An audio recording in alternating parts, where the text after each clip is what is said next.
Écoute,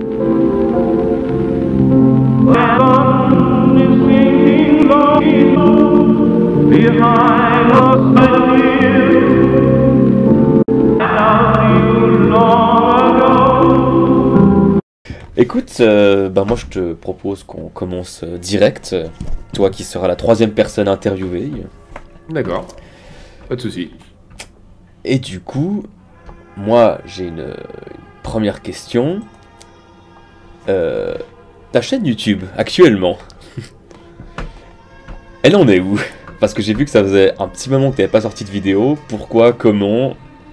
Voilà, ça m'intrigue. Alors, pour faire simple, elle est en stand-by. C'est tout, c'est juste que ça. Je l'ai pas abandonnée. C'est juste qu'il s'est passé plein de choses. C'est-à-dire qu'il y a eu... j'ai essayé de la relancer l'année dernière en décembre, mais j'ai prévu entre-temps des travaux chez moi. Et c'est pas très pratique pour tourner. Et il y a eu aussi, bien sûr, le segment pour les lettres de l'angoisse, qui m'a pris un peu de temps, ce qui fait que j'ai pas vraiment voulu faire deux choses à la fois. Donc je me suis concentré essentiellement sur les lettres de l'angoisse, et maintenant, je suis un peu plus tranquille, on va dire. Ouais. Ça marche. Donc il n'y a pas spécialement un manque d'un coup de passion ou... Non, j'ai plusieurs idées de sujets. C'est juste que là, actuellement, à cause des travaux, je vais devoir tout redéménager. Donc ça va pas être avant un certain moment encore. Mais c'est pas prévu que j'arrête les vidéos. Ça, si c'est ça que tu demandes. Ok, là, c'est juste pour savoir, parce que je voyais que tu débordais de passion quand même pour Disney. Et je me suis dit, mais qu'est-ce qui lui est arrivé? Est-ce que tout d'un coup, il y a un truc qui lui a fait qu'il voulait plus faire, mais... Ah non, je suis toujours fan de Disney. J'ai encore acheté 6 DVD hier de Disney, t'imagines? Bah oui. Ta fameuse collection, elle est énorme à part ça. Elle est gigantesque. Bon, elle est là-bas, je vais pas aller la montrer. Hein. Le câble n'est pas assez long. Mais... elle s'agrandit de jour en jour. Hein. Non, elle recule pas. Ouais, merveilleux. Du coup, vu que tu parlais des lettres de l'angoisse, justement, toi, de base, qu'est-ce que tu pensais du concept quand Anthony a lancé le truc? Qu'est-ce que ça t'a inspiré? Est-ce que t'as été tout de suite dans les premiers ou t'as débarqué après? Tout ça, quoi. Alors, pour faire simple, il avait lancé à l'époque où j'étais encore sur Twitter le projet, et moi je trouvais que c'était un joli petit fantasme en fait. Je trouvais que c'était assez intéressant à faire, c'était un exercice de style à faire en plus. Et c'est lui qui est venu me proposer en fait, il voulait savoir si j'étais intéressé pour participer au projet. Je lui ai dit ouais, pourquoi pas, ça peut être intéressant à faire, que je lui ai dit. Et il a fait l'annonce en juillet, après, comme de tous les participants. Et après, j'ai galéré pour trouver un sujet. C'est tout. Mais sinon, en lui-même, le concept, je trouve qu'il était à faire à un moment ou à un autre sur Internet, parce que je trouve que ça manque un peu ces petits projets collectifs où chacun propose sa vision d'un coup, même pour de l'horreur, ou ça peut être de la comédie, ça peut être du drame. Je trouve que ça pourrait se faire un peu plus régulièrement. C'est pour ça que je serais d'accord pour qu'il fasse un volume 2, par exemple, s'il veut en faire un. Ouais, de ce que j'ai compris, je crois qu'il est pas tout de suite, il a pas tout de suite envie de le faire, je crois. Je lui demanderai après, parce que justement, c'est l'interview juste après toi. Voilà.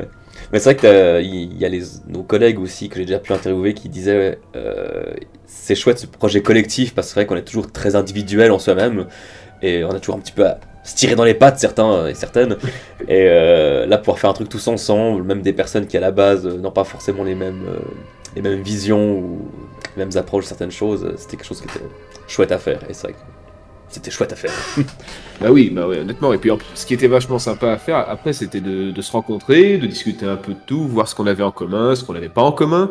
Mais au moins, on a pu voir différentes visions qui étaient intrigantes, quoi. Et surtout, on a pu voir un public. C'est surtout ça que j'ai aimé dans le projet, c'est qu'on a eu une séance et on a eu la possibilité de voir une partie du public. Alors certes, ce n'est pas le public qu'on va retrouver sur YouTube, qui est un peu plus anonyme. Ouais. Mais c'était intéressant de pouvoir avoir les retours directement.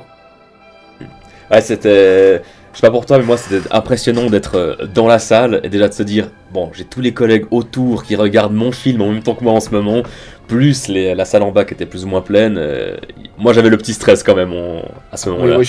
Moi, c'est pas le stress que j'avais, j'étais comme ça devant toute la scène, devant tout le passage de mon segment, en disant est-ce qu'ils vont apprécier, est-ce qu'ils vont pas apprécier, est-ce que j'entends des rires. Il y a eu des rires, mais au moins c'est plutôt bien passé. Globalement, j'ai l'impression qu'on a plutôt apprécié mon cours, donc je suis content. Oui, c'est vrai que bah, le tien a été très apprécié. D'ailleurs, les deux collègues que j'ai déjà pu interviewer avant, je crois que les deux ont cité le tien dans leur préféré. C'est pour si ça peut. Voilà. C'était cool. Et c'est vrai que c'est quelque chose qui ressort souvent. Et on cite souvent le tien, j'ai l'impression. Et je pense qu'il y a un élément qui a marqué les gens, forcément. Et je sais pas si toi ça t'énerve quand on parle souvent, mais ton chat est incroyable. Est-ce que tu as fait avec ton chat est incroyable. Non mais c'était calculé, hein. Je savais qu'un chat ça marcherait. Le film pourrait être pourri, tu mets un chat, c'est bon, ça passe, c'est bon. Non, je rigole. Je suis content d'avoir pu avoir les bonnes prises pour mon court-métrage et mon chat a eu les bonnes prises. C'est surtout ça. C'était plusieurs heures, plusieurs jours de galère. Je suis content de pouvoir avoir eu les prises qu'il fallait pour mon cours. Ouais. Là, oui, c'est sûr, pardon. Mais c'est sûr que bien enchaîné, c'est sûr que le chat, ça y est, il devient la vedette, c'est sûr. Ah, c'est vrai que, comme on disait, par exemple, un chien, par exemple, tu peux à peu près le dresser. Tu peux lui faire comprendre des ordres. Un chat, il va t'écouter, il va peut-être te comprendre avec un peu de chance, mais il va en avoir rien à foutre la plupart du temps. C'est pour ça que moi, personnellement, si je devais conseiller les gens, honnêtement, s'ils ont un animal de compagnie et qu'ils veulent s'amuser à faire un court-métrage avec, connaissez-le bien. Connaissez bien ses habitudes, ses petites passions, ses petits hobbies, ses jouets. Surtout ses jouets, parce qu'il va souvent, c'est ce qui va souvent nous aider à faire ce qu'on veut qu'il fasse. Parce que le nombre de fois où je lui ai renvoyé sa petite balle dans les escaliers pour qu'il fasse des allers-retours pour redescendre les escaliers. Ah, tu m'étonnes. Je me disais, à un moment, il va peut-être s'enlacer. Non, il continuait. Donc, j'étais content quelque part, mais moi, j'étais fatigué au bout d'un moment. Ouais, tu m'étonnes. Bon, heureusement, une fois sur deux, ça arrivait qu'il ramenait la balle. Donc, ça a aidé. Ouf. Oui, j'ai adopté un chien. C'est un chien, totalement. C'est un chien-chat. C'est ça. Ouais. Parce que du coup, t'avais dit, t'as mis combien de temps pour réaliser ton cours en tout? Bah alors, ça s'est étalé sur plusieurs semaines, plusieurs mois, parce que, bon, malheureusement, avec mon travail à côté qui est assez physique, il y avait des semaines où j'étais tellement claqué que j'avais pas envie de tourner. Mais, et il y a aussi les jours où j'ai fait avec le chat, ce qui fait qu'au bout d'un moment, je me disais, est-ce que ça va marcher? Donc j'ai repoussé certains trucs, notamment les scènes avec les empreintes, mais on en reparlera plus tard. Donc, si je devais tout calculer, ce serait autour... Bon, allez, je dirais qu'il y a au moins un bon mois de travail si je devais tout reconcentrer en temps, quoi. Un bon mois de travail, quoi. Ouais, mais c'est vrai qu'en plus, ce qui est encore plus impressionnant avec le tien, c'est qu'en fait, les transitions entre les différentes prises avec ton chat, mais elles fonctionnent tout le temps. Et c'est impressionnant, j'imagine pas le nombre de rushs, le dérushage a dû être interminable. Mais moi, c'est simple, à chaque fois que je tournais, parce que moi je n'ai pas de capteur pour ma clé, pour ma carte SD, pardon. Ce qui fait que quand je tournais au sous-sol, je devais retirer la carte SD de mon appareil, remonter et aller tout mettre dans l'ordinateur, ce qui faisait que je faisais le montage en même temps que je tournais. Oh, quelle horreur! Oh, non. Ce qui faisait que ok, c'est bon, c'est raccord, ok, c'est bon, on peut faire la prise suivante, on retourne en bas. C'était tout le temps comme ça, c'était paf, paf, paf. C'était... je me suis musclé les mollets à force de descendre les escaliers. Voilà. Tu m'étonnes. Ah, mais ça doit être une horreur. Mais en même temps, c'est malheureusement comme ça, je n'ai qu'une seule carte SD et ma batterie, elle part très vite, donc j'ai que 2 batteries, donc je faisais tout le temps les allers-retours entre mon bureau où il y avait mon ordinateur et la scène de tournage, donc c'était tout le temps comme ça. Mais non, je crois que c'était c'était physique, mais c'était glorifiant quelque part parce que tu disais, ok, au moins je vois l'avancée du projet au fur et à mesure et je vois que ça fonctionne toujours. Ce qui me faisait plus peur, c'est que plus ça traînait sur la durée, le tournage, notamment parce que je crois que j'ai dû tourner à cause de mes travaux, j'ai pas commencé avant mars. Et j'ai dû terminer genre une semaine avant la deadline que nous avait imposée à la fin Anto. Ce qui fait que j'avais vraiment peur, notamment au niveau des raccords des barbes, de la luminosité, de plein de choses qui étaient à prendre en compte, et c'était fatigant. Oui, c'est le mot qui est ressorti. Mais ouais, tu m'étonnes parce qu'entre le fait que tu tournes avec ton chat, que tu tournes du coup tout seul, c'est juste, t'étais absolument tout seul. Tout seul. Alors, Tout seul. il y en a qui peuvent douter, je sais pas, mais j'étais vraiment tout seul. Il y a bien mes parents qui ont essayé à un moment de me proposer leur aide, mais ils habitent à 30 km de chez moi. Je ne savais pas quand est-ce que j'allais tourner parce que j'ai pas de calendrier, notamment à cause de mes heures de travail. Un coup je travaille du matin, un coup je travaille de l'après-midi, donc c'était un vrai bordel pour s'organiser. Donc j'ai pas voulu leur imposer de venir si on allait rien tourner. Donc j'ai fini par dire non, je vais tourner tout seul. Donc oui, c'est tout seul. Et c'est encore plus impressionnant du coup, parce que même les plans sur toi sont nets, tout est plus ou moins net, il me semble. J'ai dire qu'il n'y a aucun moment qui m'a impressionné, enfin qui m'a sauté aux yeux, mais donc alors encore plus bravo. Alors après les prises avec le chat, le deuxième truc fatigant, c'est les prises avec moi. Parce que alors c'est pas une question de diriger l'acteur, parce que l'acteur bon déjà il est pas professionnel, alors on fait avec, mais c'est surtout le fait que j'ai un rail motorisé, donc il a un cycle. Je lui donne un cycle de vitesse et d'arrêt. Et le problème, c'est que, par exemple, la prise où je suis en bas des escaliers, après que j'entends le cri du chat, bah, j'ai dû la faire au moins 15 fois, parce qu'il fallait que je sois raccord à l'endroit, il fallait que j'arrive synchronisé avec la caméra qui s'arrête au même moment. Donc, il fallait que je l'entende, le bruit du rail, que je sente à peu près que je calcule à peu près la distance à laquelle il restait à parcourir et que je commence à descendre les escaliers. C'était fatigant. Oh, c'est terrible. Et pareil pour toutes les prises de vue où je suis éloigné de la caméra, genre, je sais pas, quand je suis dos au meuble et que je crie le nom de mon chat, bah pareil, il faut que je cours, appuyer sur enregistrement, que je cours me mettre en place, que j'attende qu'il fasse son cycle.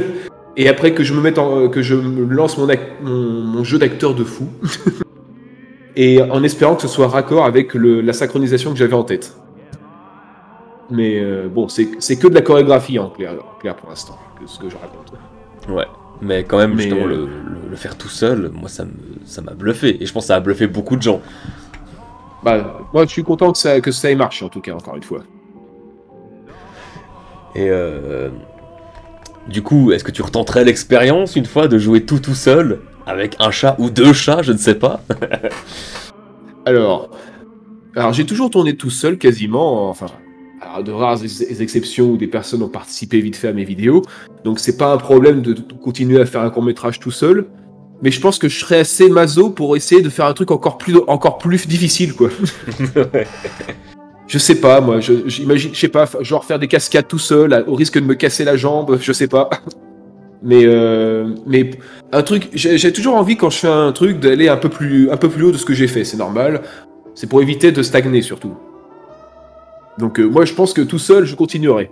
Ça c'est pas un problème. Avec un chat par contre, ça je sais pas encore. Honnêtement je suis pas sûr. Disons que c'était une bonne expérience, mais j'essaierai d'anticiper la prochaine fois l'entraînement du chat si je devais le refaire. Parce qu'il était pas du tout entraîné ce chat. C'est surtout ça qu'il faut savoir. Et on sait à quel point les chats peuvent être, comment dire, indépendants. S'ils ont pas envie de faire quelque chose, ils le feront pas. Hein. Bah, l'avantage que j'ai, c'est que mon chat, il aime pas être tout seul. C'est-à-dire qu'en fait, si je suis dans la maison et que je quitte la pièce, il va vouloir être dans la même pièce. Donc, c'était l'avantage. Mais bon, c'est pas non plus trop lui en demander, quoi, si tu vois ce que je veux dire, parce que un chat, ça reste un chat, comme tu dis. Voilà. Et du coup, tu parlais que tu avais réalisé d'autres fictions déjà. Moi pendant un moment, j'ai cru que c'était ta première. J'étais encore plus bluffé, mais... Non, alors, je n'ai pas réalisé d'autres fictions, hein, bien sûr. Hein. C'était ma première vraie fiction que j'ai fait pour, on va dire, un projet de film, etc. Sinon, en termes de mise en scène, que je mets guillemets parce qu'en termes de mise en scène, voilà, je pensais à tout ce que j'ai fait en termes de segments pour les intros de mes vidéos, etc., bien sûr. Mais ça compte pas.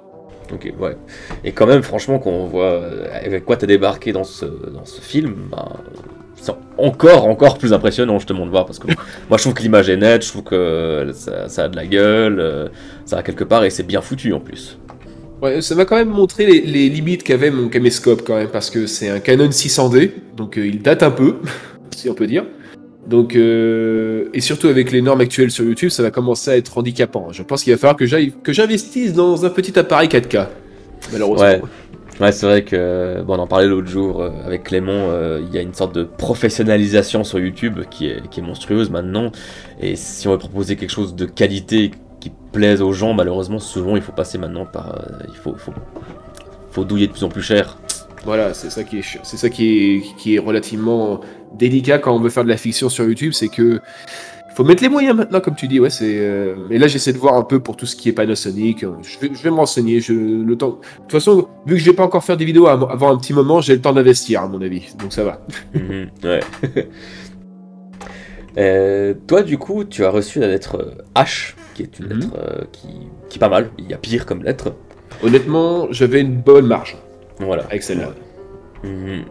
Et du coup, toi, comment tu as choisi le titre de ton film? Est-ce que tu as choisi un titre en fonction de la lettre, ou est-ce que t'as pensé à un concept et tu t'es dit ah tiens, ce concept je peux l'appeler de telle manière et ça correspond avec ma lettre?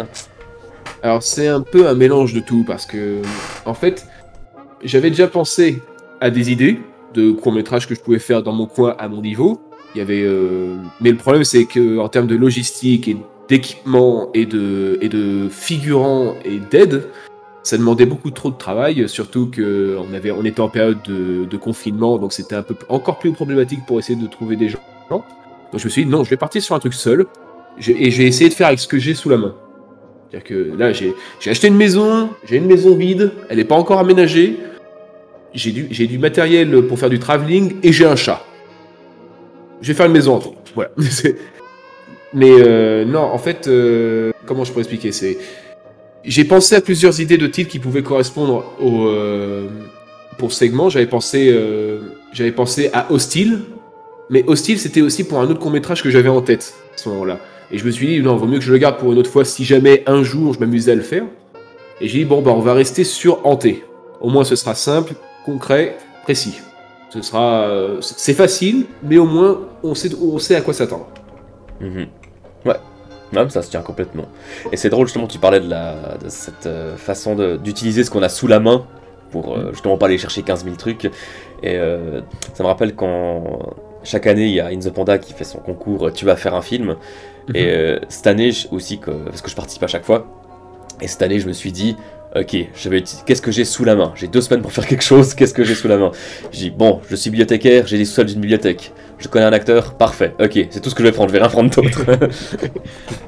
Bah, c'est ça, mais moi j'aime beaucoup cette philosophie en termes de création, c'est d'essayer de faire avec ce qu'on a. C'est-à-dire que il y a un film que j'ai beaucoup en tête, et je crois qu'on en avait parlé durant notre soirée, c'est le film de Michel Gondry, Soyez sympa rembobiné, qui a lancé une vague de films suédés à l'époque sur Dailymotion parce qu'il y avait eu un concours. Et c'est resté encore ces dernières années. J'ai remarqué qu'il y avait encore quelques courts-métrages qui se faisaient dans cette mode-là.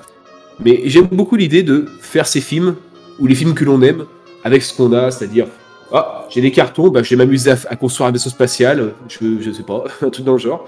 Je trouve que ce qui est bien avec cette philosophie, c'est que ça veut juste dire, on peut créer, on n'a pas besoin forcément de budget. Tant qu'on a des idées, on peut y aller. Et c'est aussi pour ça que j'ai fait comme ce que j'ai fait. J'approuve cette philosophie aussi, je suis entièrement d'accord. C'est bien de toujours aller voir un peu plus loin, mais aussi d'essayer d'utiliser ce qu'on a sous la main et déjà de faire avec ça, en premier temps, je pense, en premier lieu. Bon, après, ce qui est le plus chiant, c'est le temps, parce qu'il faut avoir le temps de le faire, malheureusement. J'aurais bien voulu participer au concours, personnellement, mais bon, j'avais pas le temps avec mon boulot à ce moment-là. Donc, dommage. J'aurais bien tenté cette année, pourtant. Ouais. Peut-être l'année prochaine. Peut-être. En tout cas, moi je te conseille, je le fais chaque année, et chaque fois c'est un super exercice. Alors, t'es souvent frustré parce que tu vas te filmer avec ton téléphone, et t'as plein de problèmes techniques parce que tu vas faire un peu dans le rush, mais j'adore l'exercice. Ouais. De toute façon, je verrai. De toute façon, maintenant j'ai 1 an pour peaufiner si je veux avoir une idée en tête maintenant. Ouais. Puis du coup, là, ton court-métrage hanté, est-ce que tu veux en faire autre chose? Est-ce que tu veux le proposer peut-être dans des festivals, le mettre sur ta chaîne, en faire un making-of? Alors, il est peut-être possible qu'un jour je fasse un making-of pour essayer de montrer un peu toute la galère qu'a été certaines prises, mais je pense pas vraiment le mettre dans un festival ou quoi que ce soit. Ça reste un scénario simpliste. De toute façon, je l'ai dit, hein, je partais sur un truc simple, mais qui reste efficace, qui puisse être efficace et qui soit appréciable, un minimum. Je préfère éviter de trop m'éparpiller et de faire un truc qui me dépasse. Donc là, honnêtement, tant que les gens le voient, c'est ce qui compte, et s'ils l'apprécient, c'est encore mieux. Donc j'ai pas vraiment l'ambition de faire un truc, d'essayer de lui donner une portée avec des prix ou je ne sais quoi. Moi honnêtement, s'il y a des gens qui s'intéressent pour leur court-métrage, tant mieux. Si ça peut leur donner une visibilité pour d'autres projets après, tant mieux aussi. Mais moi, je reste dans le côté un peu passion, un peu création, fait dans son coin. Ça me suffit. Ouais, bah c'est parfait. Et puis, du coup, t'avais eu d'autres idées avant ce concept-là, du coup? Oui, il y en avait. J'avais genre entre 3 et 4 idées dans mes souvenirs. Il y en avait une, c'était. Bon, je vais les raconter, de toute façon, je pense pas que celle-là je les ferai. J'avais pensé à un court-métrage qui serait appelé Horizon. En clair, ça aurait été un peu une sorte d'inspiration à la Christine de Carpenter, où il y a un jeune adolescent qui achète sa première voiture avec son père. Il l'achète. Et en fait, il se trouve piégé dans la voiture. Et en fait, la voiture parcourt de longues distances. Et en fait, il se rend compte qu'à chaque kilomètre, il est en train de perdre une année de sa vie. Ah, hey. Je pensais à une idée comme ça, avec le titre Horizon, justement, la peur de perdre les années de sa vie trop bêtement, etc. J'imaginais bien des transitions avec du maquillage pour faire les vieillissements, etc. Mais malheureusement, ça demandait beaucoup de logistique, beaucoup de professionnalisme, parce que du maquillage pour vieillir, c'est quand même assez technique. Et surtout, il fallait que j'investisse dans des remorques, etc. Pardon, c'était mon téléphone. Pas de problème. Donc, honnêtement, c'était un peu délicat à faire, j'ai fini par abandonner. Peut-être qu'un jour, ça reviendra en tête et que j'aurai peut-être les possibilités de le faire, mais là, honnêtement, pour l'instant, c'est mal parti. Et le deuxième que j'avais en tête, c'était Hostile, que je disais tout à l'heure. C'était, comment dire, une histoire de silhouette que quelqu'un voit à travers la fenêtre, en fait. Qui se rapproche au fur et à mesure. Il y a plein d'histoires qui ont été faites comme ça. Je te dis, j'avais en tête plein de segments. Comme c'était mon premier court-métrage, j'étais vraiment parti sur un truc. C'est pas grave si c'est déjà vu, je vais essayer de faire quelque chose qui soit efficace. Donc le côté de l'entité qui approche de ta maison progressivement, je pense qu'on a des centaines de références, à mon avis, par rapport à ça. Je veux dire, je sais pas, The Fog de Carpenter, je veux dire, la silhouette qui apparaît dans la pénombre et qui se rapproche de ta maison qui te sape barricade, je pense que ça, c'est un truc qu'on a vu 100 fois. Donc, ça restait basique, mais malheureusement, le problème, c'est que ma caméra, comme elle est un peu délicate au niveau de l'enregistrement, c'était un peu délicat tout seul de faire les deux personnages. Et puis ça se tient. Ouais. Donc, abandonné aussi. C'est vrai que le tien, il a une idée qui est assez simple de base. Ton segment, il est assez simpliste, mais en fait, comme tu dis, en fait, il est très bien fait. Il est vraiment maîtrisé de bout en bout, et quand on arrive au bout, en fait, on est peut-être pas impressionné par l'histoire, mais on est impressionné par la mise en scène. C'est ce qui comptait, pour moi. C'était vraiment que le film fonctionne, de toute façon. Et là, moi, personnellement, je vois quelques faux raccords quand même par-ci, par-là, mais bon... Quel court-métrage n'est pas à l'abri d'un faux raccord? Quelle création n'est pas à l'abri des petites erreurs, surtout quand on est tout seul? Mais... Tu m'étonnes. Honnêtement, ça veut dire qu'au moins on a été attentif sur le film, quoi. C'est-à-dire que les gens ont été captivés et ont été suffisamment attentifs pour voir ces petites erreurs. Donc je suis assez content quand même, comme ça. Ouais. Voilà. Et puis, vu qu'on parle de mise en scène et tout ça, on en parlait plus tôt, le fameux plan des mains ensanglantées qui montent l'escalier. Alors tu m'avais expliqué comment tu l'avais fait, est-ce que tu peux me le réexpliquer s'il te plaît? Parce que je trouve ça tellement génial. Alors c'est pas de l'incrustation, parce que certains m'avaient posé la question, c'est de la superposition en fait. C'est-à-dire qu'en fait, j'ai superposé, pour être plus simple, 2 ou 3 plans, en fait, avec un rail motorisé. C'est-à-dire qu'en fait, il m'a vraiment sauvé la vie ce rail.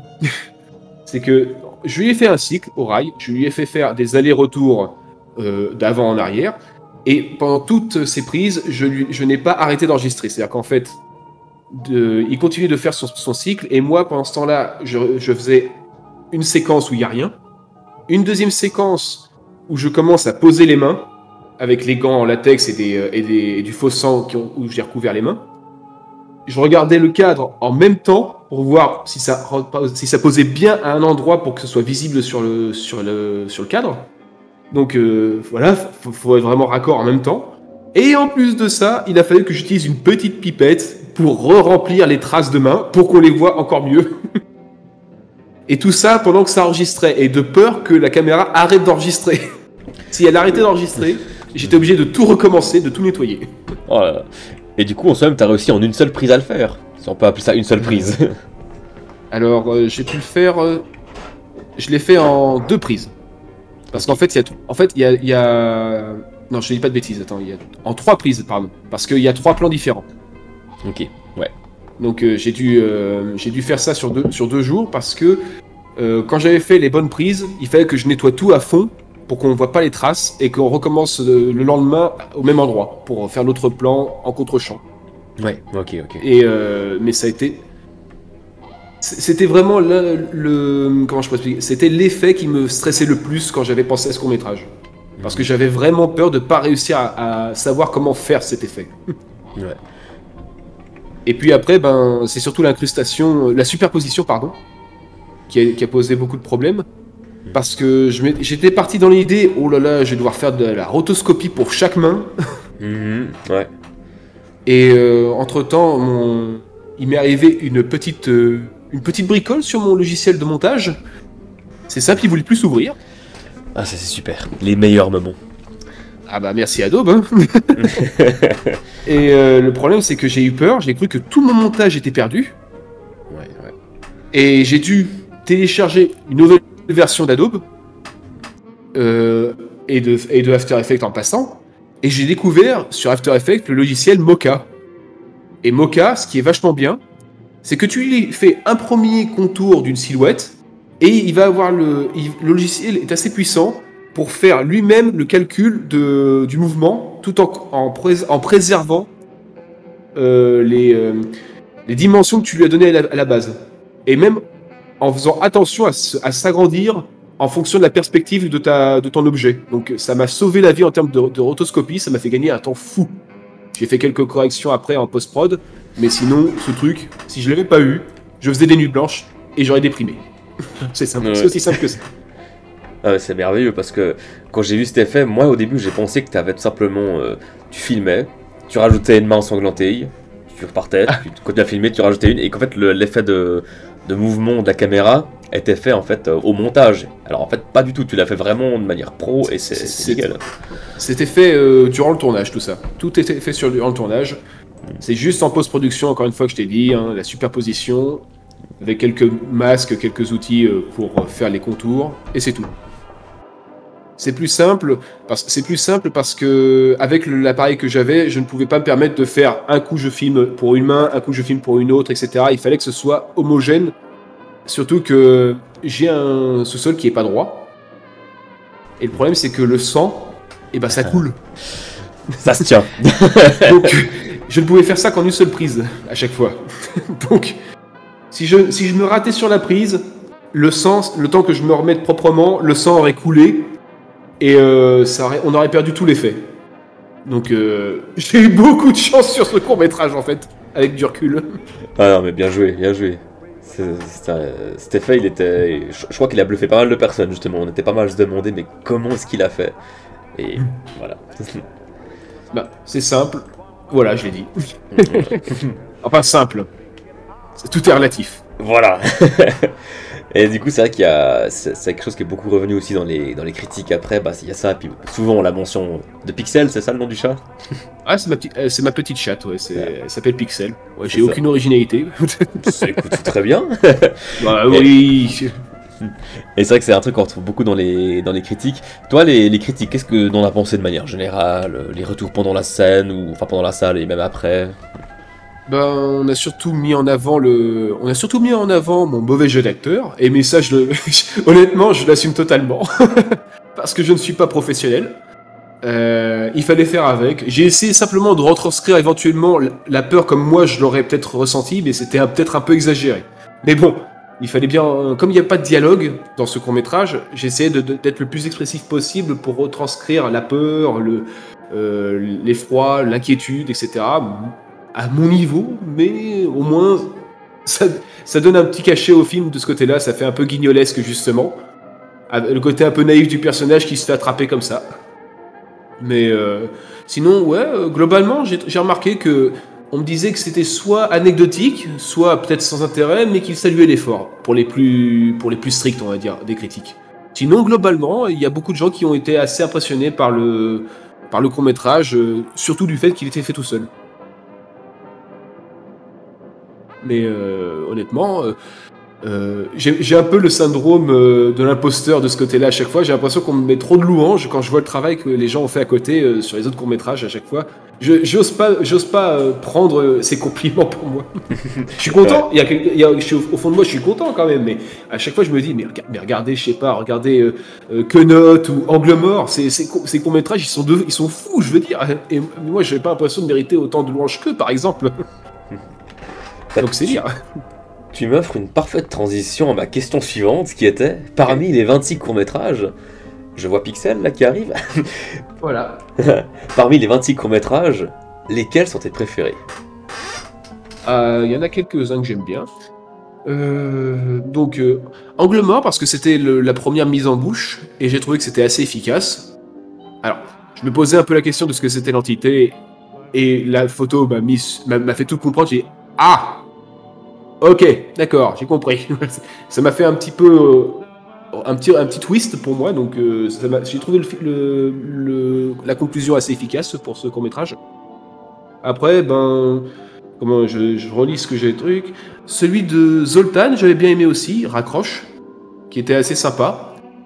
Alors je sais qu'on lui reproche assez souvent l'acting de son personnage principal, mais honnêtement, j'étais pris dedans. Je trouvais qu'elle allait assez bien qu'elle faisait assez bien la transition entre la joie de parler avec sa sœur et l'inquiétude qu'elle avait pour sa sœur, même si je me disais appelle la police.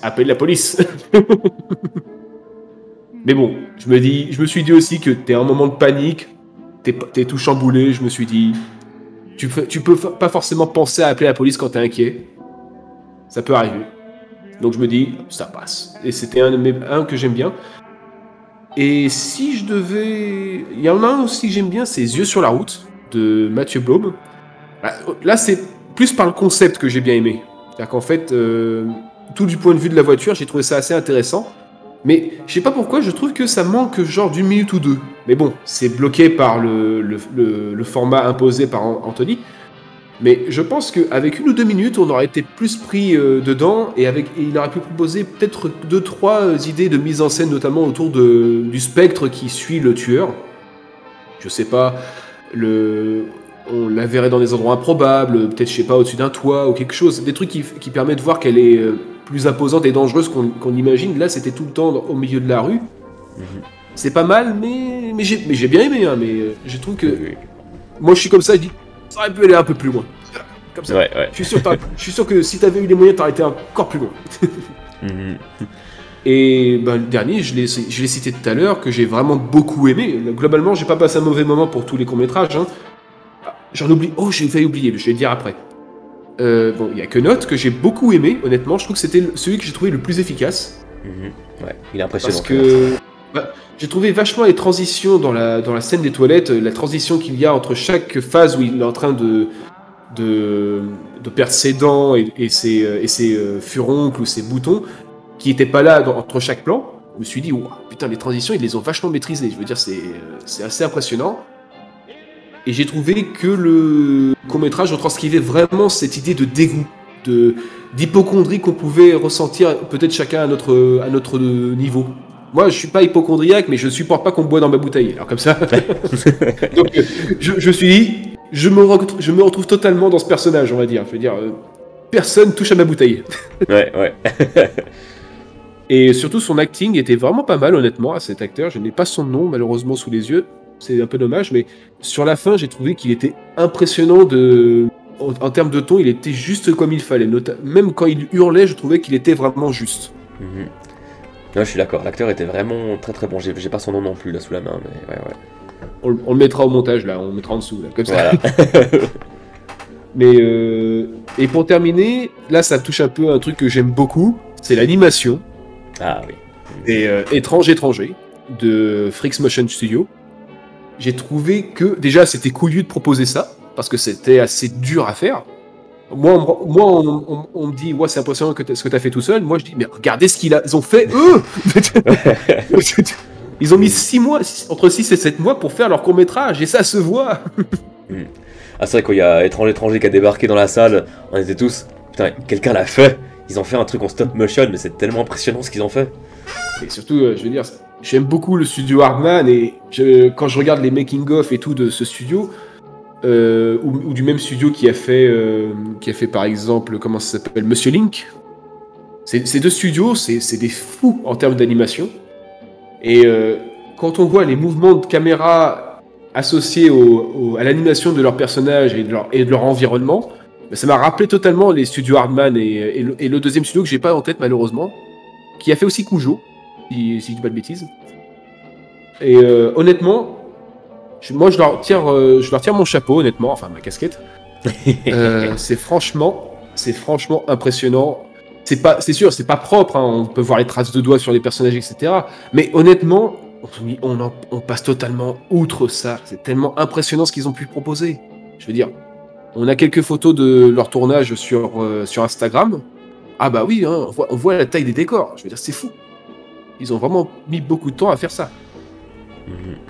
Ouais, puis bah, je vais les interviewer demain, donc je me réjouis ici. J'ai plein de questions à leur poser, des questions stop motion, donc... j'ai hâte, il faudra que je regarde ça.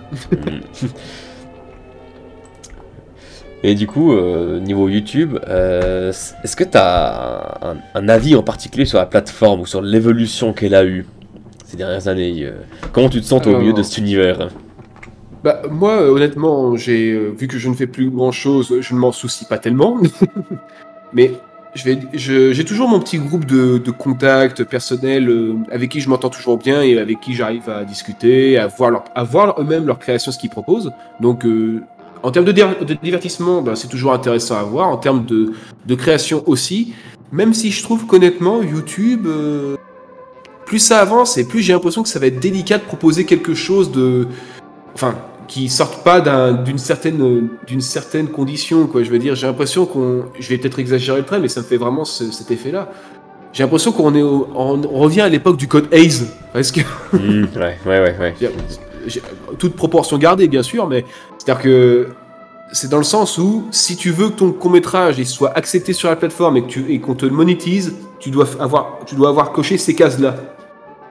Et bien sûr, il y a eu l'histoire du joueur du grenier il y a quelques mois qui montre que c'est pas forcément, même en cochant toutes les cases, derrière il y a quelqu'un qui va venir et va dire non, ça passe pas.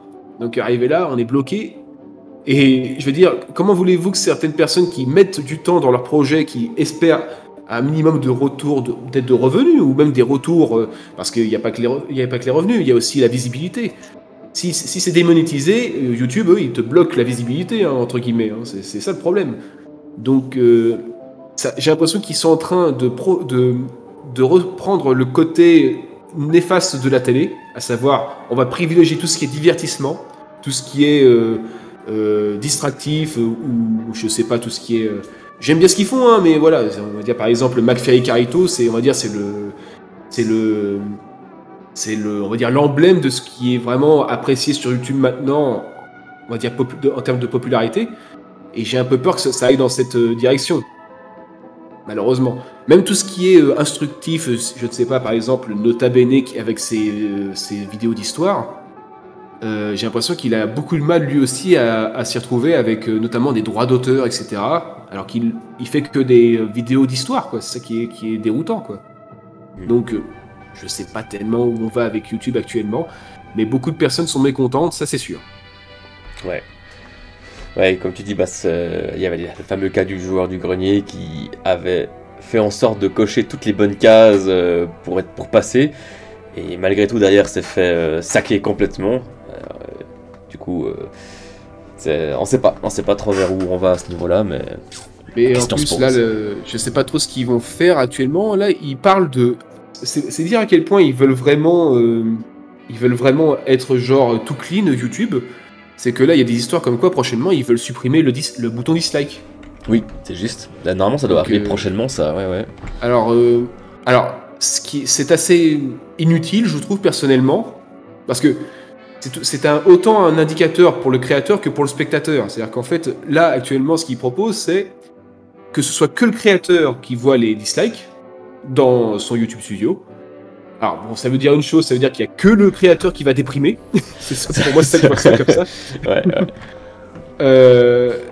Je vois pas trop l'intérêt parce que ça aide aussi un peu aux gens à voir un peu l'opinion qu'il y a sur une vidéo. Ils vont peut-être la regarder quand même pour se faire un avis, mais ils sauront à peu près à quoi s'en tenir. Et ça se trouve, ils le mettront au contraire un like pour dire ah non, je suis pas d'accord.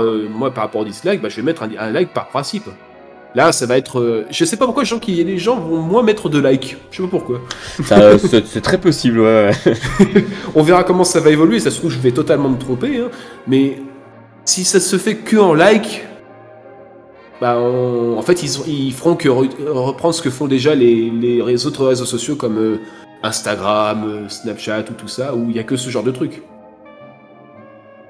Donc en fait, YouTube, ça devient un réseau social à la Instagram. C'est qu'on voit qu'ils ont, il y a TikTok qui c'est un peu leurs grands rivaux en ce moment, et ils essaient un peu de s'en rapprocher. Ils proposent notamment les shorts maintenant. Voilà. Ça envahit ma page abonnement, moi, ces trucs-là. Parce que comme les gens essaient de s'en sortir, les gros youtubeurs essaient de se faire voir, notamment avec le short, ils sont obligés aussi de faire ça. Et le problème, c'est que moi, je suis pas fan du short. Moi, j'aime bien les bonnes émissions qui durent 1 heure, quoi.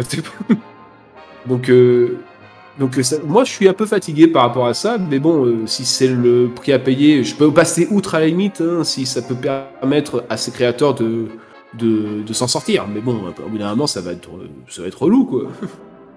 S'ils pouvaient faire une session shorts, pour ceux que ça intéresse, et une session abonnement habituel, ce serait pratique. Au moins, on serait pas emmerdé. Mais bon, là, honnêtement, l'avenir nous le dira. On verra bien. De toute façon, l'avenir de YouTube n'a jamais été certain, et là, c'est vrai qu'il avance d'une direction de plus en plus qui, moi, me plaît moins, en tout cas. Mais après, à voir ce que ça va devenir. Je veux bien retourner sur Dailymotion, mais le problème, c'est que leur plateforme est pas ouf, quoi. On peut dire que c'est un peu tout pourri, qu'ils n'ont pas vraiment su suivre le mouvement. C'est ça, le problème, ça, c'est... On remerciera jamais assez bien le gouvernement français d'avoir détruit Dailymotion, mais bon. C'est dommage. J'aimais beaucoup Dailymotion, dommage. Mais moi aussi, en plus, mes premières vidéos, j'ai sorti aussi sur Dailymotion, et pour moi, c'était l'équivalent francophone de YouTube. C'était les concurrents, quoi. C'était les concurrents de YouTube. Il y avait autant de bons trucs sur Dailymotion que sur YouTube, quoi. C'est par rapport à plusieurs rachats, etc., notamment, je crois, du gouvernement, qui fait que ça s'est cassé la gueule. Maintenant, on a que des récapitulatifs de Figaro. Ouais. sur ce site, c'est un peu dommage. Bon, peut-être qu'il évoluera, mais bon, à mon avis, ce qui risque d'arriver, c'est l'apparition de nouvelles plateformes vidéo qui intéresseront d'autres créateurs, quoi. Je sais pas, par exemple, il y a des plateformes, j'ai entendu parler de plateformes, qui sont beaucoup centrées sur le complotisme, mais qui commencent à prendre de l'ampleur, parce que justement, il n'y a pas cette restriction que fait YouTube, par exemple. Donc, à mon avis, peut-être que des gens vont bifurquer sur ce genre de site. On verra bien. Ouais. Je suis curieux de voir l'avenir. Ouais, je crois qu'on l'est tous. On se pose tous un peu des questions à ce niveau-là, mais on verra comment ça se passe. Il sera. Exactement. J'avais une petite question aussi. Oui. Je reviens sur ton court-métrage, pardon. On parlait justement de la durée avant qui était imposée des 5 minutes. Bon, j'ai fait 5 minutes 19. Merci Anthony d'avoir accepté. Toi, comment t'as réussi à faire tenir tout ça en 5 minutes en fait? Enfin, comment t'as travaillé la chose pour que tu t'en sortes en fait au final? Alors honnêtement, je sais pas. Non, honnêtement, pour faire simple, contrairement, j'imagine, aux autres créateurs, j'ai pas de script. C'est-à-dire que j'ai pas de scénario, j'ai pas de storyboard, j'ai tout en tête en fait. Moi, j'ai toujours, à part quand j'ai du texte pour mes vidéos, genre mes chez Disney ou des trucs dans le genre, ou mes moments critiques, j'avais un texte parce qu'il fallait que je retranscrive toutes les idées que j'avais, verbalement. Mais là, c'était que du muet. C'était surtout de la retranscription visuelle, quoi. Donc, j'avais tout en tête et je me suis dit, je vais essayer de voir si je peux l'adapter avec mes conditions, ma condition, avec mes peu de moyens. Et comme je te disais tout à l'heure, qui a vraiment aidé, entre autres, et qui a été une galère aussi, c'était de faire des allers-retours entre mon lieu de tournage et mon bureau. Ce qui fait que, comme je faisais le montage en même temps, je voyais où j'en étais par rapport à la timeline, à peu près. Donc je me disais, ok, ça, si je le fais comme ça, il me reste encore assez de temps pour rester dans les 5 minutes. Ok, voilà. Si je reste dans ces eaux-là, ça devrait être possible de faire 4 minutes 30. Après, j'ai essayé de calculer visuellement. Comme j'avais tout en tête, j'ai essayé de calculer mentalement combien de secondes pouvait faire chaque prise. Mais bon, ça sert pas à grand-chose, honnêtement. On est très rapidement, très rapidement dépassé par la durée de certaines prises qu'on avait au départ dans la tête. Oh que oui. Oh que oui. C'est vrai que toi, c'était quand même le bon plan en soi même de faire un truc déjà muet, parce que c'est vrai que tu peux couper, t'as pas de dialogue qui doit aller de là à là, tu peux passer à autre chose. Après, bon, t'as les mouvements, les transitions qui sont importantes. Ouais. Ça c'est l'avantage, honnêtement. Mais le plus gros problème, ça a été le son aussi. Bon, allez, je fais un top 3. Il y a le chat, il y a mon acting et il y a le son. Parce que le problème du son, c'est que j'avais le micro intégré, enfin un micro Rode, et le problème c'est que mon rail motorisé, il fait du bruit. Ça se tient, effectivement. Ça se tient. Et le problème c'est que les 3/4 des prises de vue avec le rail, on entendait le bruit du micro, enfin le bruit du rail. Et en plus, il y avait un bruit parasite tout le long. C'est-à-dire que ça faisait des petits comme des crépitements tout le long à cause de la pièce qui résonnait énormément. Ce qui fait que je suis content parce que personne ne l'a remarqué. Les meilleurs trucs, c'est ceux que personne remarque en général. Ouais. C'est que j'ai tout redoublé les scènes en post-prod. Tiens. Okay. Autant les bruitages que les petits essoufflements, genre, ou les trucs comme ça, tout a été refait en post-prod. Ok. Ah alors, je confirme, moi en tout cas, il n'y a rien qui m'a sauté aux yeux à ce niveau-là, ni aux oreilles. Ah je te le dis, les meilleurs effets, c'est ceux qu'on voit pas. Bravo, encore plus. Bon, j'ai arrêté de me lancer des fleurs parce que voilà. Non, mais t'as le droit. Non, il faut rester humble, il faut rester modeste. Honnêtement, il faut rester modeste. Honnêtement, restons humbles. Toi, t'es un grand fan de Disney, j'ai cru le comprendre, hein? Ouais, un petit peu, oui. Un petit peu. Est-ce que t'as des films que tu as vus, que tu considères comme étant, qui ont été importants pour toi, que ce soit des films Disney ou autres, des trucs qui ont eu un impact sur toi? Oh bah oui, il y en a eu plein. Après, notamment, moi j'ai grandi dans la meilleure période pour Disney, à savoir les années 90.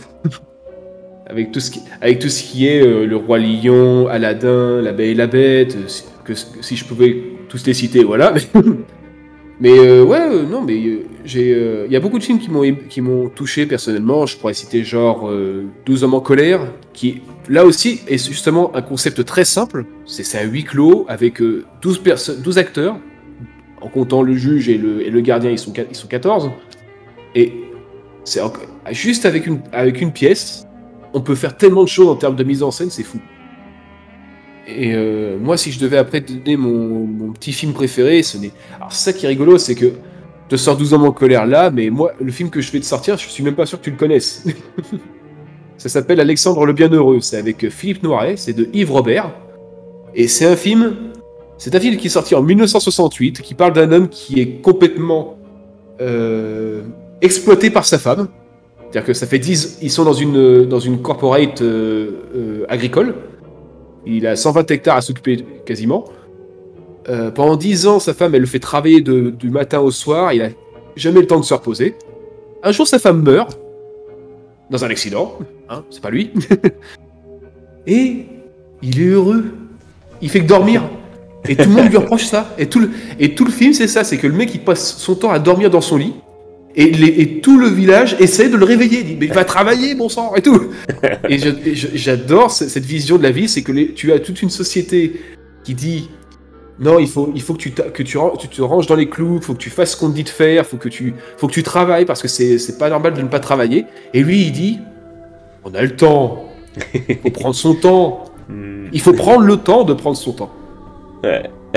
Et c'est un film que je trouve qu'il y a une jolie philosophie, c'est que il faut pas oublier C'est mon film préféré, hein, c'est pour ça. Il faut pas oublier de profiter de chaque instant et pas se faire englober par le travail, justement.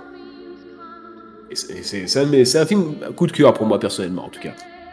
Après, bon, ouais, je pourrais te sortir plein de films qui m'ont marqué dans ce cas-là, mais bon, ça durerait des heures, ça durerait des heures. C'est vrai que alors, pour le coup, Alexandre le Bienheureux, je connais pas du tout.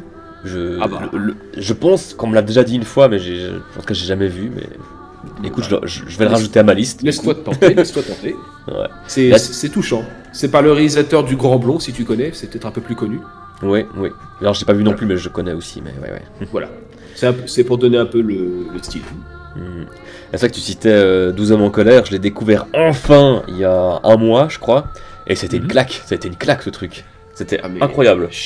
Juste la scène finale avec le dernier juré qui essaie de justifier tout ce qui a été dit avant et qui a été contredit avant, avec ses plans en contre-plongée qui font qu'il est dominé quoi qu'il arrive. Moi j'ai trouvé ça fou. Je veux dire, il a perdu, il parle pour rien, c'est fini. Il faut qu'il arrête là. Ouais, alors qu'à la base tout allait contre le gamin pour dire qu'il était coupable, et j'aime bien juste le lancement du film où tout le monde dit il est coupable, c'est bon, c'est fini, c'est réglé, et t'as juste un des jurés qui dit je crois pas qu'il soit pas coupable, mais juste est-ce qu'on peut au moins en discuter. Et c'est ça que j'ai trouvé très fort en fait, juste en parler. Et moi, le film m'a conquis juste avec un seul plan. C'est quand tout le monde dit il ne peut pas être innocent, il est coupable. Regardez ce couteau, il n'existe pas d'autre comme ça, c'est un modèle unique. Et là, bam. Et là j'ai regardé le film, j'ai dit tu m'as eu. Exactement. Là tu m'as eu. Là, les retournements, c'est adapté d'une pièce de théâtre, mais c'est vraiment les petits retournements de situation comme ça qui me plaisent justement. C'est que on s'attend pas à ce genre de retournement de situation parce que tout le monde part du principe que c'était un fait. Le couteau est unique. Et là, il te sort, non, j'ai un doute, puisque, paf, il existe ce deuxième couteau. Donc, est-ce que toutes vos preuves sont valables aussi? Et à partir de là, on en profite grandement. Ouais. Là, je suis complètement d'accord. J'avais oublié la scène du couteau. Maintenant au moment où tu me l'as rappelé, ça m'est revenu d'un coup. Bon, incroyable. C'est avec beaucoup de bons acteurs. Il y a Henry Fonda, il y a un acteur qui joue aussi dans Psycho, ce que j'ai découvert récemment. Pareil. J'ai découvert la veille de la projection pour Des Lettres de l'Angoisse, c'est dire. Voilà. T'étais dans le thème au moins. Voilà. Mais non, ça a été aussi c'était un film que tout le monde connaît. Je veux dire, c'est du même niveau que je ne sais pas. Je suis ton père pour l'Empire contre-attaque. Je veux dire, tout le monde sait qui est le tueur. Pour ce film-là, c'est pas même ceux qui n'ont pas vu le film, ils savent parce que on n'arrête pas de ressortir les meilleurs vilains du cinéma, etc. Donc à un moment, tout le monde sait qui c'est. Mais honnêtement, même en le sachant, on voit à quel point le film est maîtrisé et à quel point, en sachant qui est le tueur, qu'en fait, toutes les scènes avec lui sont beaucoup plus stressantes qu'on le pense. Et puis, bien sûr, il y a le plan final avec son regard qui, voilà, mais ça c'était impressionnant aussi parce qu'on m'avait raconté que cet acteur était souvent habitué à des rôles de gentil justement à son époque. Donc c'était complètement inattendu de le voir dans ce genre de rôle. Ok. Donc moi je suis, il est très bon acteur parce qu'il me fait flipper là. Ce plan final, il est terrorisant, il est incroyable. En plus, ce regard caméra. Ouais. Du coup, là, je t'ai demandé les films qui ont été importants pour toi, mais est-ce qu'il y a aussi des films que tu détestes? Je pense qu'on a tous des films qu'on déteste, mais tu te dis non, c'est pas possible. Il y a beaucoup de films de Paul V.S. Anderson, étrangement. Effectivement. Parce que je ne suis pas fan de l'actrice, honnêtement. C'est une notoriété publique que je ne suis absolument pas fan de Mila Jovovich. Je sais pas, je trouve qu'elle est tout le temps soit en dessous, soit au-dessus, ce qui fait que j'arrive jamais à trouver son jeu correct. Et je sais pas, c'est le fait que peut-être qu'elle est toujours, étrangement, je me dis, les seuls films où elle joue quasiment, j'exagère, elle joue dans d'autres trucs, mais j'ai l'impression que les 3/4 du temps, elle joue avec son mari ou avec ses ex, je veux dire. Elle était avec Luc Besson, elle a joué dans deux films avec lui. Elle jouait avec Paul Anderson, paf, elle avait tout dans tous ses films. Ouais. Même les films où elle ne devrait pas y être. Ouais. Mais non, après, il y a bien un film que j'ai détesté il y a quelques années, j'en avais parlé et finalement j'ai retiré la vidéo. parce que j'ai pu discuter un peu avec le réalisateur. C'est Jurassic Trash. Jurassic Trash. Alors, c'est pas le titre original, parce que le titre original c'était, si je dis pas de bêtises, Terror of Prehistoric Creatures from Space. Dans le genre. Ce titre est merveilleux. Je crois que j'ai dû oublier un ou deux mots, mais c'est pas grave. Et c'était un film, je l'avais acheté 10€, je me rappelle, dans un magasin. Alors, beaucoup m'ont reproché ça, mais pour moi, 10€ à l'époque où j'avais pas de boulot, je travaillais en intérim, je peux dire que 10€, ça faisait mal, quoi. Donc, je me dis, 10€ pour ça, ce film a coûté 500 balles. Alors, je disais justement que moi, j'aime bien tout ce qui est fait avec ce qu'on a, avec ce qu'on peut avoir sous la main, mais là, c'est un peu abusé, quoi, je veux dire. Surtout que c'est ultra surjoué, j'y crois pas une seule seconde, on comprend rien au script, c'était n'importe quoi.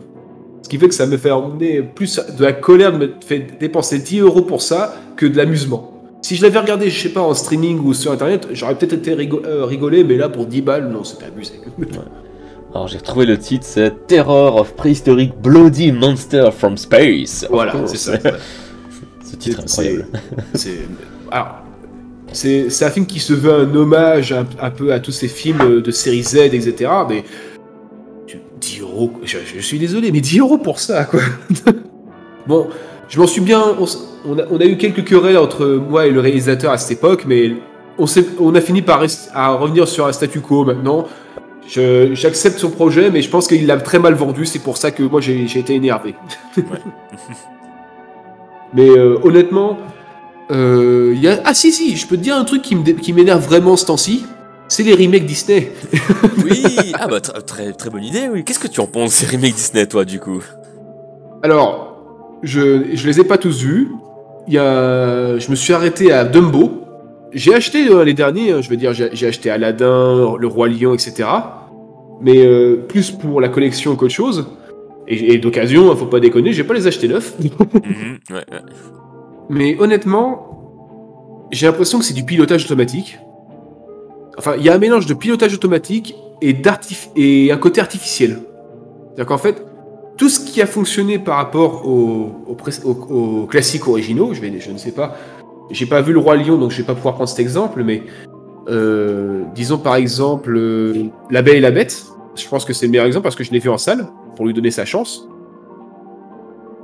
Ils ont repris quasiment tout ce qu'il y avait dans le film, d'animation, en rajoutant quelques trucs, par-ci par-là vite fait, mais globalement c'est exactement la même trame, c'est la même histoire à 90%, allez, je pense qu'on peut être assez précis, et ça marche pas. Ça marche pas aussi bien parce que déjà l'acting n'est pas sincère. Je sens personnellement que c'est plus cité que joué. Ils ont essayé de faire des rajouts, mais ça apporte plus d'incohérence, notamment l'histoire de ce livre. Je sais pas si tu as vu La Belle et la Bête. Non, parce que aussi j'ai pas envie de les voir en fait ces films-là avec Disney. Alors pour faire simple, tu as vu le film d'animation au moins. Ouais.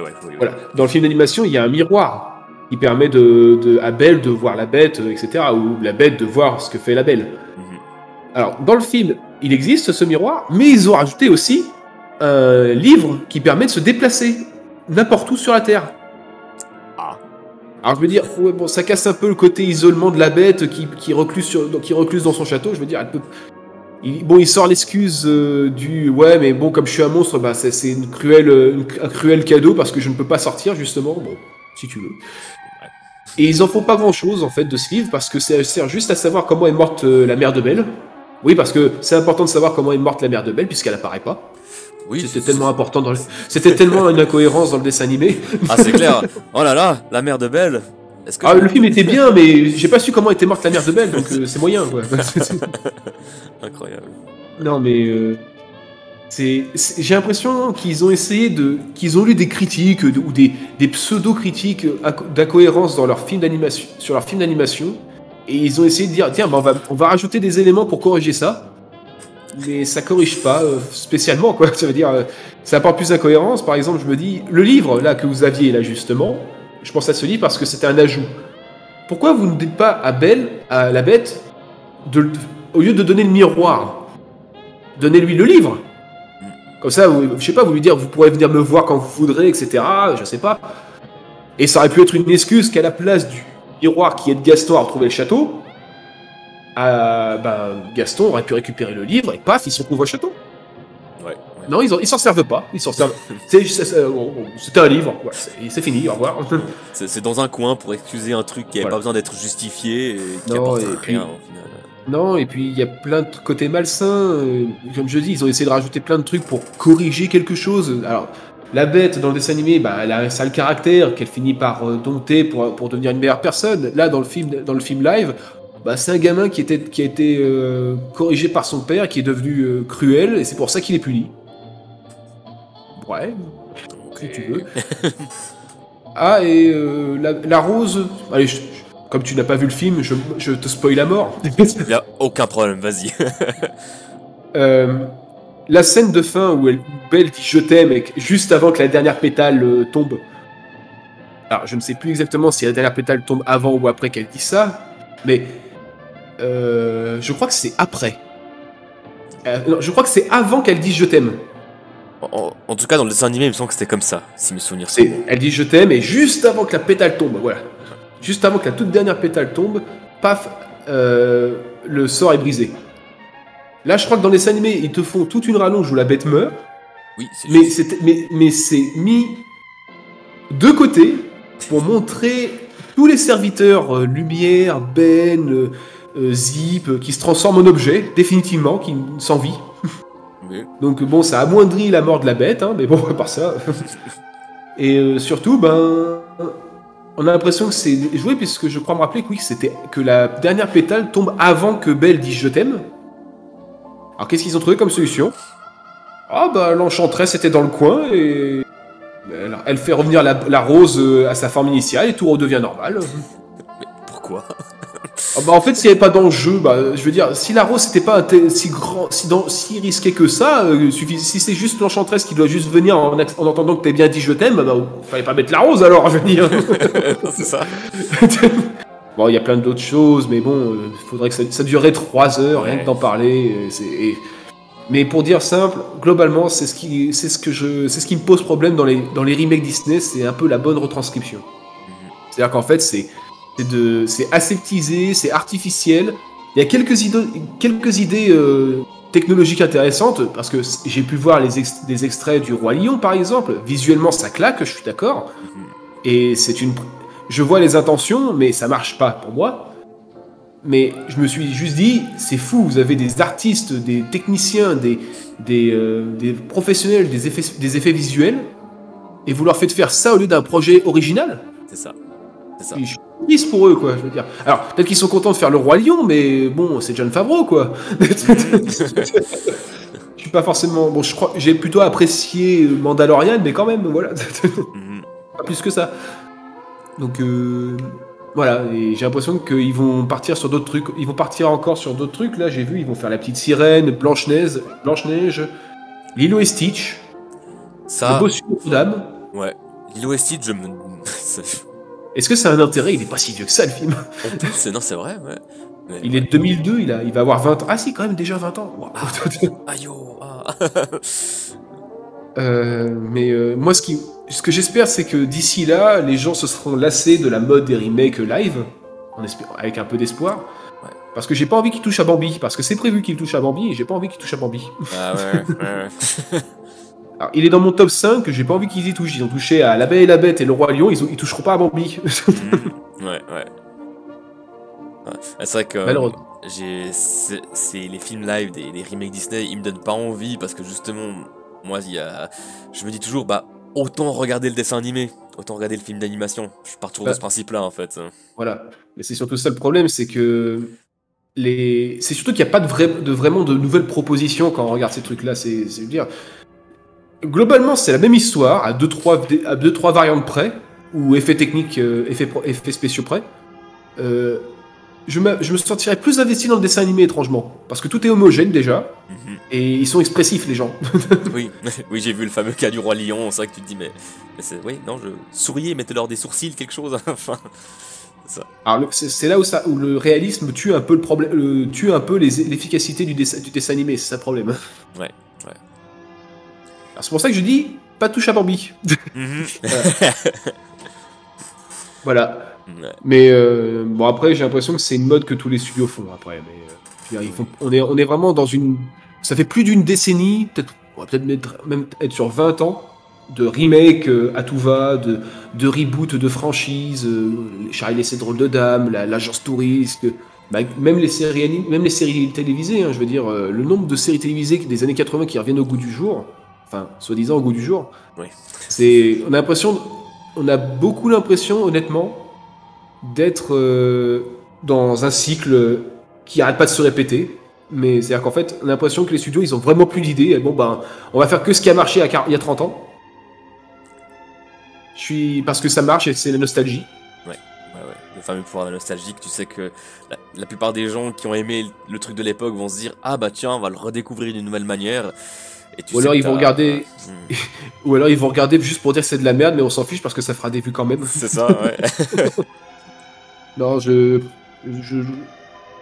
suis pas fan de ce qui est en train d'être proposé actuellement, mais bon, il y a quand même des pépites à côté. C'est au moins je me concentre dessus. Voilà, ouais. Même chez Disney, honnêtement, même chez Disney, bon, là actuellement c'est très aseptisé, j'admets, mais on peut trouver quelques petites pépites. Faut chercher, faut fouiller, c'est tout. Ouais. Voilà. Ouais. Alors, j'ai ma dernière question piège. C'est une question que j'adore poser. Et j'en profite pour les poser dans ces interviews aussi. Je sais pas si tu es prêt pour cette question. J'ai peur. À ton avis, si on est allergique au cyanure et qu'on en boit, est-ce qu'on décède parce qu'on est allergique au cyanure ou parce qu'on a bu du cyanure? Dans tous les cas, tu meurs. Cette réponse me convient tout à fait, y a aucun problème. dans tous les cas, je me dis qu'on s'en fiche, t'es mort de cyanure, quoi. Voilà. Non mais écoute, cette réponse me va très bien. On me l'a rarement répondu avec autant de cash, donc c'est parfait. Ah, je suis pas médecin légiste après. Ce sera toujours intéressant de savoir de comment t'es mort exactement, mais la cause, ce sera toujours le cyanure. Ça, oui, ça se tient tout à fait. Ça marche. Bah écoute, moi j'ai plus de questions pièges non plus. Dommage. Ouais. Mais en tout cas, je te remercie pour cette petite interview. J'espère que ça t'aura plu. Ouais, c'était sympa, c'était très agréable. Bon, j'ai pris beaucoup la parole, j'admets. C'est le but de cette interview. C'est vous les stars. Moi, je ne suis que l'interviewologue, on va dire ça comme ça. Mais qui va t'interviewer? Ah, c'est une bonne question, ça. Qui va oser le faire? Voilà. Allez. Ça va. Bah du coup, je te souhaite une bonne journée. Je te remercie encore. Bah bon week-end à toi. C'était un plaisir. Merci, tout pareil. À la prochaine. Ouais. Salut. Ciao, ciao.